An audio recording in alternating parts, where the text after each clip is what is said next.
হাত আমার জন্য যতদিন কল্যাণকর ছিল ততদিন হাত ছিল, যেদিন থেকে কল্যাণকর শেষ হয়েছে সেদিন থেকে আমার হাত আল্লাহ নিয়ে নিয়েছে।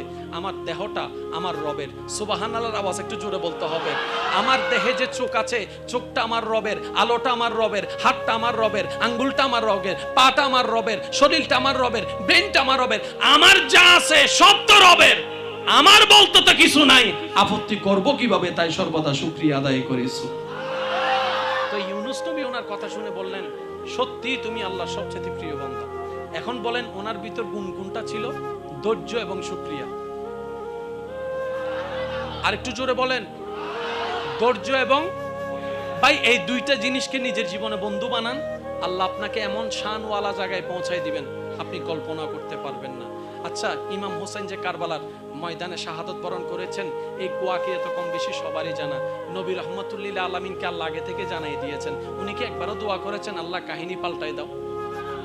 ভাই শুনি নাই আমি।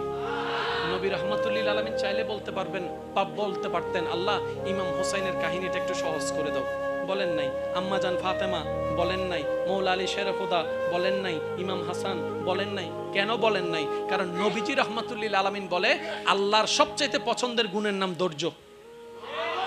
জোরে বলেন, জোরে বলেন।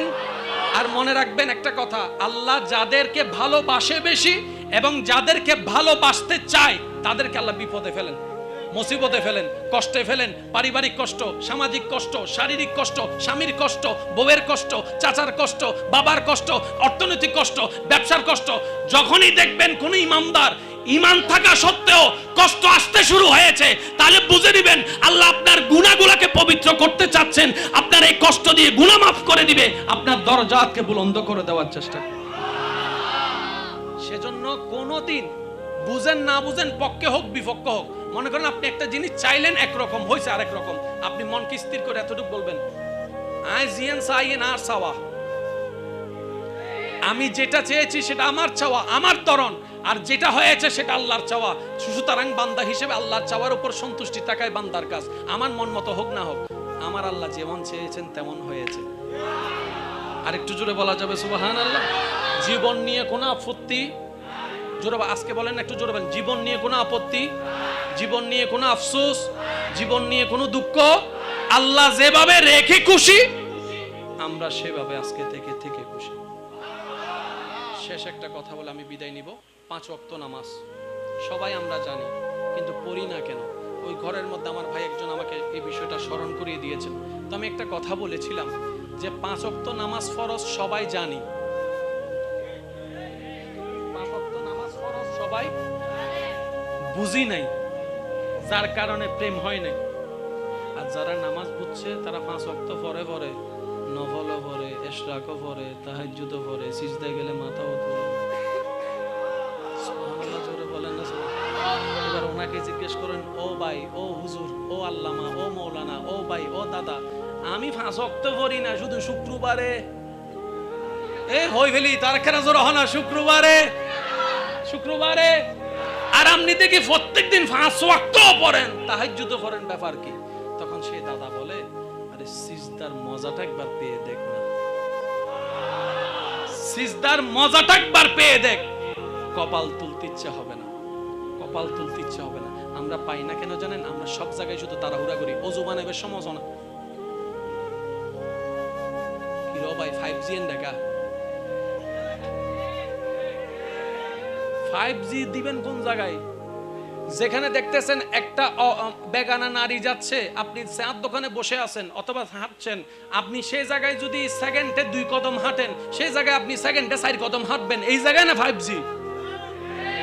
আরো জোরে বলেন না রে ভাই। যেখানে আপনার বন্ধু আপনাকে ডাকতেছে, আইয়ু, জোরে বলেন না, আয় গাছতলার পিছনে একখানে আয়, সেখানে 5G গতিতে দূর মারবেন। যেখানে শয়তানের ডাক আসবে সেখানে 5G গতিতে পারবেন, আর যেখানে রবের রহমতের ডাক আসবে সেখানে স্লো থেকে স্লো হয়ে যাবেন। প্রতিটা সেকেন্ডে আপনার জন্য সওয়াবে সওয়াব হয়ে যাবে। বলেন আর একটু জোরে বলা যাবে? আমার কথা কি কোনো কষ্ট পেয়েছেন? দেখেন, নামাজ পড়ার দরকারটা কি? আমি বলবো না নামাজ পড়লে জান্নাত পাবেন, আমি বলবো না নামাজ পড়লে এই হবে, নামাজ পড়লে সে হবে, আমি কিচ্ছু বলবো না। আমি শুধু এতটুকু বলবো, হায়াত দাতাকে, শেষ ভালো যার সব ভালো তার, জোরে বলেন হায়াত দাতাকে, রিজিক দাতাকে, সম্মান দাতাকে, আরেকটু জোরে বলেন সুস্থতা দাতাকে, সন্তান দাতাকে। তো সব কিছু যিনি দেয় ওনাকে খুশি করার হাজার মাধ্যমের একটা মাধ্যমের নাম নামাজ। তা আপনার যদি দরকার হয় কিছু, ওনার কাছে তো চাইতে হবে। তো ওনার কাছে চাইতে গেলে একটা সম্পর্ক সুন্দর রাখতে হবে না? ওই 5 ওয়াক্ত নামাজ হচ্ছে সুন্দর সম্পর্ক রাখার একটা মাধ্যম। আর একটু জোরে বলা যাবে সুবহানাল্লাহ? হ্যাঁ, আপনার আমার পক্ষে সর্বদা 5 ওয়াক্ত পড়া হয়তো সম্ভব হয় না। ভাইয়া একটু মনোযোগ দিবেন, অনেক সময় ফজরের নামাজ ছুটে যায় না, সেই জন্য অনেকে আবার জোহর থেকে নামাজ পড়ে না। আচ্ছা আবার হালিয়ে তুন বজ্জুম দেরি হালিয়ে বেড়াইছি না, জোর হন না সে হালিয়ে বেড়াইছি না। ফজর যদি পড়তে না পারেন জোহর থেকে শুরু করেন, জোহর যদি পড়তে না পারেন আসর থেকে শুরু করেন, যেটা ভাবেন ওইটা থেকে শুরু। ইনশাআল্লাহ না গর্জন দিয়ে বলেন না ইনশাআল্লাহ, আরো জোরে বলেন ইনশাআল্লাহ। যে ওয়াক্তে পাবো সেই ওয়াক্ত থেকে শুরু। আপনি আসর থেকে শুরু করেন, আপনার রব আপনাকে ফজর পর্যন্ত পৌঁছায় দিবে। কিন্তু সেটা একদিনে দিবে না, এক সপ্তাহে দিবে না। আগে আল্লাহ আপনাকে একটু যাচাই বাছাই করে দেখবে, এতে কি স্বার্থের কারণে আসছে নাকি আমাকে মহব্বত করে আসছে, আগে একটু দেখি। দেখবেন আপনি নামাজ পড়েন না, আপনার কোনো বিপদ নাই। নামাজ পড়া শুরু করবেন, বিপদ বাইরে যাবে। নামাজ পড়া শুরু করবেন, মানিব্যাগের টাকা চলে যাবে। নামাজ পড়া শুরু করবেন, বাটা জুতা নমাতেকা সবার জুতা আছে।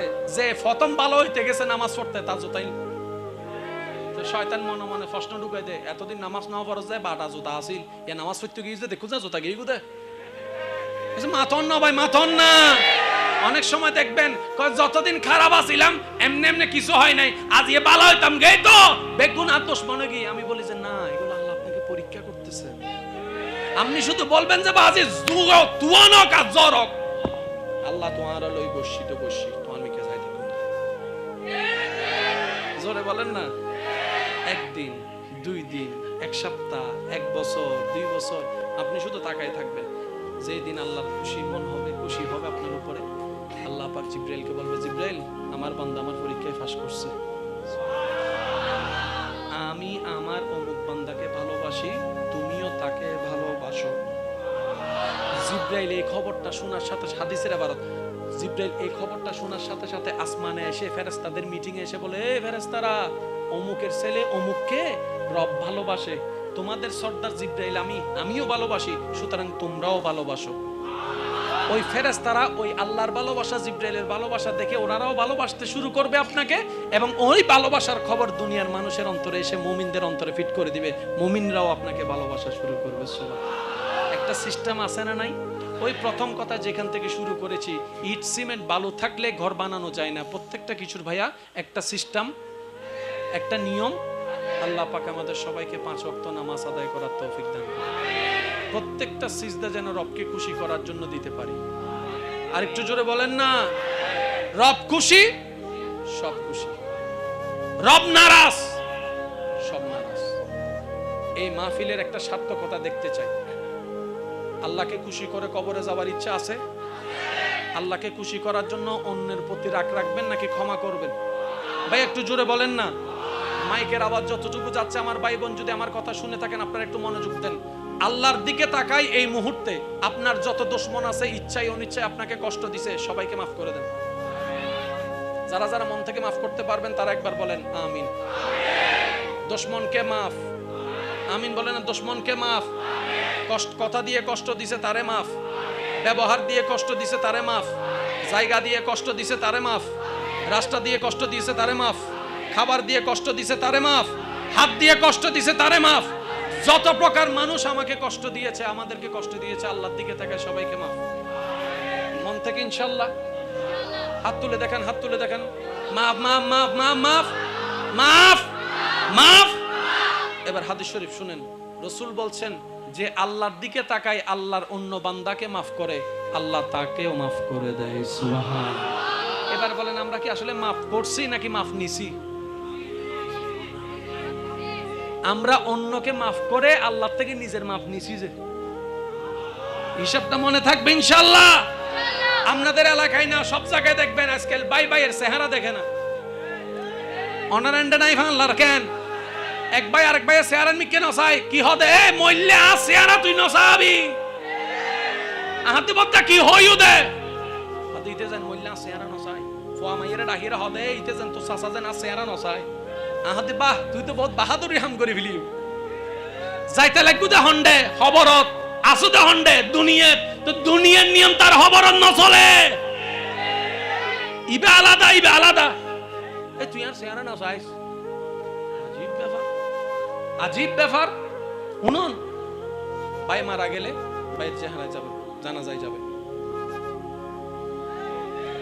কথা বলেন না রে ভাই চাচা মারা গেছেন চাচার জানাজায় যাবেন ইনশাআল্লাহ যত ঝগড়া দুঃখ সবকিছু দুনিয়ায় আর রু চলে গেলে দুনিয়ার সাথে কোনো সম্পর্ক কারো থাকে মনে রাখবেন প্রত্যেকটা মৃত ব্যক্তি আল্লাহর মেহমান প্রত্যেকটা মৃত ব্যক্তি কার মেহমান ও কি করছে না করছে এটা ও জানে ওর খোদাই জানে ওর আল্লাহ জানে এগুলো আমাদের নাক গলার দরকার আমরা প্রত্যেকটা মৃত ব্যক্তিকে আল্লাহর দিকে তাকে সম্মান দিব ইনশাআল্লাহ পারবেন কেন দিব কারণ ও আজকে যে খাটে শুয়ে আছে একদিন আমিও আপনিও আমরাও সে খাটে শুয়ে থাকব সেজন্য রাসূল বলেছেন নিজের জন্য যা পছন্দ করো অপরের জন্য সেটাই পছন্দ করিও আল্লাহ আমাদের সবাইকে কবুল করুক আমিন এই মাহফিলকে আল্লাহ পাক সবার মাধ্যমে সবার ভালোবাসা দিয়ে যুগের পর যুগ চালু রাখুক বলেন আমিন এখানে অনেক প্রবাসী ভাইয়েরা হয়তো সাপোর্ট করেছেন রাইট হ্যাঁ কিন্তু আজকে ওনারা দেহভাবে ওখানে নাই দূর থেকে কিন্তু স্মরণে আছেন আল্লাহ পাক ওই প্রবাসী ভাইদের খেদমতকেও কবুল করুক ওনাদেরকে আল্লাহ হেফাজতে রাখুক এই এলাকার প্রতি আল্লাহ খাস রহমত নাজিল করুক যে যেখানে যে অবস্থায় আছে আল্লাহ সবাইকে হালাল উপার্জন করার তৌফিক দান করুক সর্বশেষ একটা আবদার আলেমকে ইমামকে মুয়াজ্জিনকে শ্রদ্ধা করবেন সম্মান করবেন কারণ যে আলেমকে শ্রদ্ধা করে আল্লাহ পাক তার এলমকে বৃদ্ধি করে দেয় সম্মানকে বৃদ্ধি করে দেয় একবার যার যত শক্তি আছে বলেন সুবহানাল্লাহ আমি আপনাদের থেকে বিদায় নিচ্ছি শেষ ভালো যার সব ভালো তার জোরে বলেন সুবহানাল্লাহ এবার বলেন আলহামদুলিল্লাহ এবার বলেন লা ইলাহা ইল্লাল্লাহ লা ইলাহা ইল্লাল্লাহ এবার সবাই দুই হাত তুলে ঈমানি গর্জন দিয়ে একবার বলেন আল্লাহু আকবার আল্লাহু আকবার লা ইলাহা ইল্লাল্লাহ লা ইলাহা ইল্লাল্লাহ মুহাম্মাদুর রাসূলুল্লাহ সাল্লাল্লাহু আলাইহি ওয়াসাল্লাম ওয়া আখিরু দাওয়ানা আলহামদুলিল্লাহি রাব্বিল আলামিন আসসালামু আলাইকুম ওয়া রাহমাতুল্লাহি তাআলা হাসরে কি হবে আমার কবরে হাসরে কি হবে আছি গো ডুবে আমি পাপেরি সাগরে না জানি কি হবে ওপারে হাসরে তোমারি সুপারিশ বিনে কেমনে হব পার কবরে হাসরে কি হবে আসসালামু আলাইকুম ওয়া রাহমাতুল্লাহি তাআলা ওয়া বারাকাতুহু